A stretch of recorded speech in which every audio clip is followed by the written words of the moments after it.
Hey YouTube, what is going on? Brandon here with another printer video, and today I'm going to be showing you how to remove the maintenance box on the Epson EcoTank 2800 model.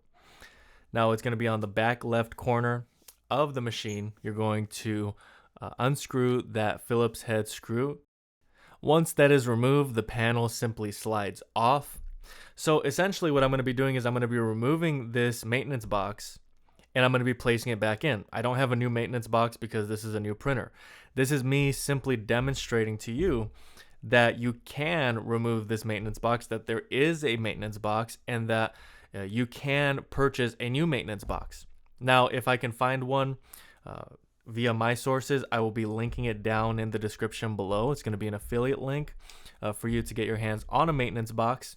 But I really hope that you're able to really observe what you need to do and get the full picture of how to swap out a maintenance box on the Epson EcoTank 2800 model. It's not difficult at all. It's something that is necessary at a certain point during the lifetime of the printer.